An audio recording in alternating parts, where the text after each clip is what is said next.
All right, cool.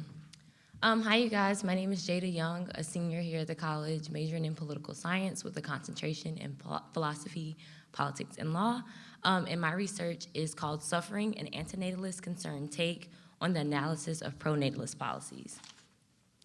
And so there's some key terms that you kind of need to understand to be able to understand my research. One of them being the big idea of legislative capabilities to control populations. So the one way that that is able to be done is through anti-natalist policies, and anti-natalism is basically an ethical view of procreation in which the suffering that's inherent in life is kind of seen as justification enough to not produce children. Otherwise, the opposite of that, of course, is pro-natalism, but it's not quite the opposite. It's, instead of being an ethical view, is actually a legislative process. So it's the practice of countries actually encouraging births to occur at higher rates than what they're actually occurring. And so you can see, like, these are complete opposite takes on procreation. But oftentimes, and you'll see throughout my research, they aren't really considered together. And then another idea that I present is a cost-benefit analysis. This is kind of something that, in the conclusion of my research, that I suggest for future countries that are enacting pro-natalist policies, just as a way to actually look at not just the law on its face, but actually an application to see whether or not that policy is the cost, not just on the nation, but also on the people of that nation, outweigh the benefits that it could have on the population. And then lastly, one of the things that I hypothesize about is I call it legislative tunnel vision, and that's a practice in which I believe that legislators kind of hyper-focus on the goal of actually increasing the population without really considering not only the people that it's affecting, but also seeing any other possible solutions to fix those problems outside of just encouraging births. All right, and so many of you may be just kind of wondering, like, why is population such a big deal anyway? And throughout my research, I actually became more clear about this. But population, almost every area of society that population affects is also affected by it. Anytime that you see the population decrease, that affects healthcare, that affects the resources that are now being wasted, that affects military strength. There's so many things that are affected by an increase or decrease of population, but also increases in population and decreases also have great effects on society, like we see with the environment. There's so many other things, so many things that are equally affected and affected by the population. And so there's some big issues that I uncover. The first being governmental intervention. And basically that's something that we also see discussed in America, while that's not the focus of my research. But basically there's debates over how involved the government should be in certain areas of life. So of course we expect the government to solve some big problems, but what about the intimate areas of our life? Do we expect there to be governmental intervention there, such as in areas of procreation? And the idea that maybe procreation is an area that is off limits for legislation. Also, I discover morality in the place of legislation. Morality is kind of the cross-section of pro-natalist policies and anti-natalism, and that's an area that's not really explored often, and I'll talk about that in my literature review, but there's not many people that are concerned with the anti-natalist concerns and the pro-natalist policies. I also uncover governmental interests compared to the collective interests. When we think about what the purpose of the government is in a society, we oftentimes think and expect for the government to act on the same interests that the majority, if not everyone in that nation. And so, of course, and by looking at this cross-section, we're able to see whether or not the interests of the people are actually being met by these policies, or if it's just the interests of the nation. And then lastly, I tussle with the idea of actually considering real world environments whenever creating policy, just because of the fact, like in 2022, we're in the middle of climate change. And so that is something that as we move forward, I play with the idea that it should be a level of consideration for kind of what the future generations will live in whenever we're creating policies, especially those that encourage a higher population in the future. And so whenever it comes to the literature review, there's kind of four main voices that are going about the topic of pronatalism. As I mentioned, there's not really much that is in that cross-section, but the first voice is kind of those that support anti-natalist policies. And there's many different arguments that I was not familiar with antinatalism at all, but there's so many different arguments that go towards it. Some are consent arguments, basically saying that children are unable to consent to the lives in which they'll be born into. Also, they use environmental concerns, like in 2022, should we produce children, just because of the fact that those children will probably face different issues than what, say, our grandparents did. And then also they use overall concerns about the morality of what we birth children into, not just in a grand scheme of an actual, the entire nation, but also into individual homes. Like if I know that I cannot support this child, is there a moral conviction for me to actually like not go through with reproducing? Next, there are pro-natalist supports for those policies. Of course, these are probably the area that's most spoken about. There's so many different motivations that cause these policies to be enacted, and they are pretty frequently enacted, not as much as anti-natalist policies, but there are focuses that are feminism centered. Also, you see a lot of interest in restoring cultural populations, and so pro-natalist policies are enacted. Economic and labor, as well as production-centered focuses, as well as even centered arguments that are centered around like re-establishing militaries for developing countries. The third area of focus is also those that are just saying that that area is off limits, that reproduction is not an area in which the government should compel anyone. Of course, that argument does not always end up in the place where that everyone should just produce as they would like, but just basically saying that the government should not have a voice in encouraging or discouraging births.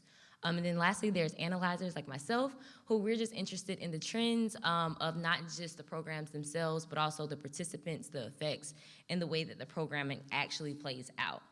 And so that leads me to my research question, which is really, really specific. And that question is, to what extent do pro-natalist policies address the anti-natalist concerns of suffering in their incentives, effects, and programming? And so the way that I go about answering this question, of course, these pro-natalist policies are the focus. They are my source. As you can imagine, the policies are not always available in English from these other countries, as I'm focusing on Hungary and Japan, but I use the incentives of those programs as my primary source.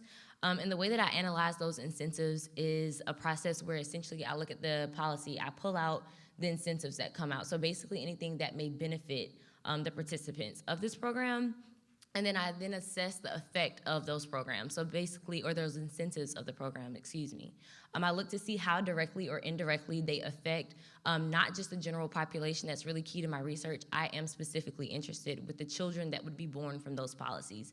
So if the policy was enacted today, the children that would be existing in the next year, those are the individuals that I'm focusing on. And there's 3 different categories: direct effects, indirect effects, as well as negligible in effect.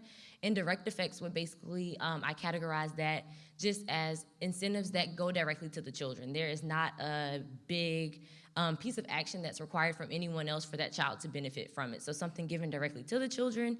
Indirect would be the incentive going towards the liaison, the guardian, the parent of that child, and it takes some type of action from them or a decision from them to follow through to make sure that that child gets that benefit. And then negligible in effect is just basically something that is not easily traceable. It's something that you can't, it doesn't immediately go into that child's possession.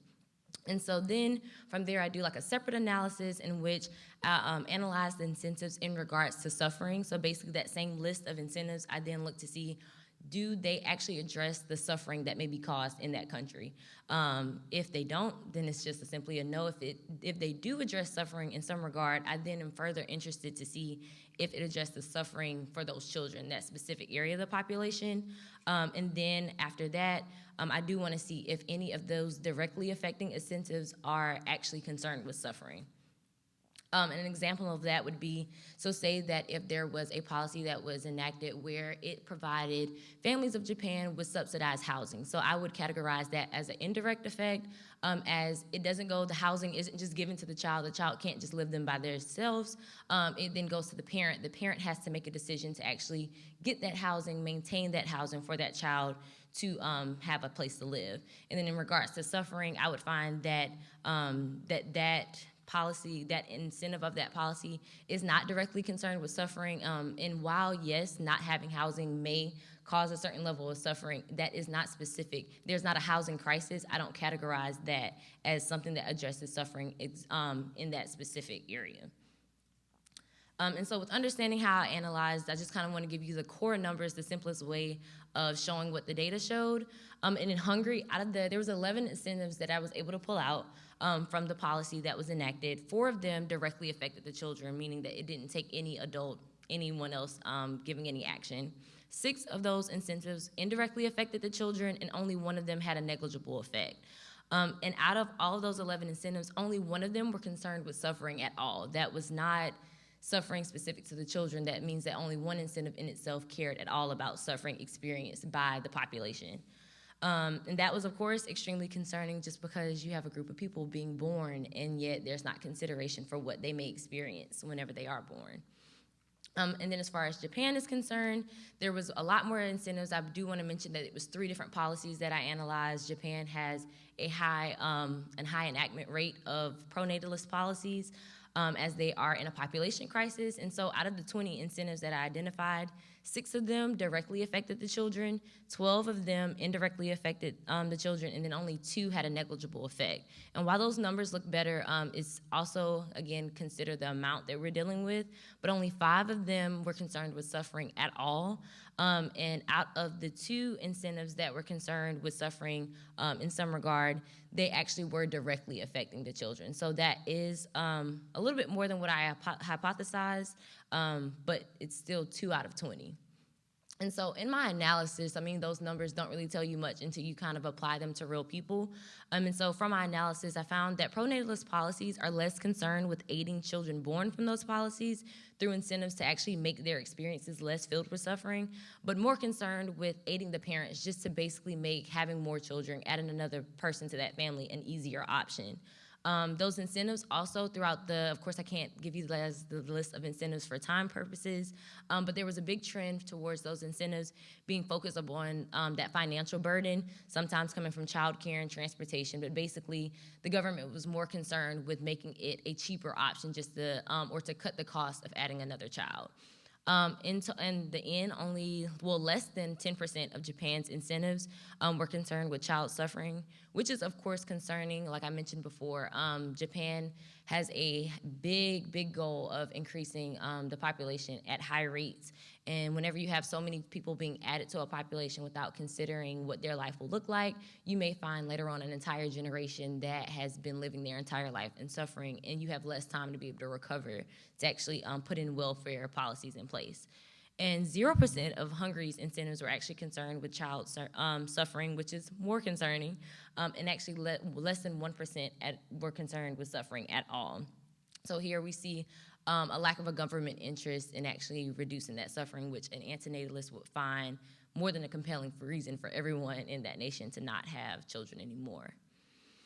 And so some of the conclusions that I drew and further implications for further research, pro-natalist policies overall from these 2 countries are serving the interests of the nation. And that's something that I found interesting just because, like, going back to the what we look for the government to do in societies, I believe that many would find that is not what we find our government and what we would like for our government to do. We would want them to serve the interests of the people, and in this situation, the government is mostly serving the interests of the nation, financial, military, whatever the case may be. They're wanting to restructure the nation.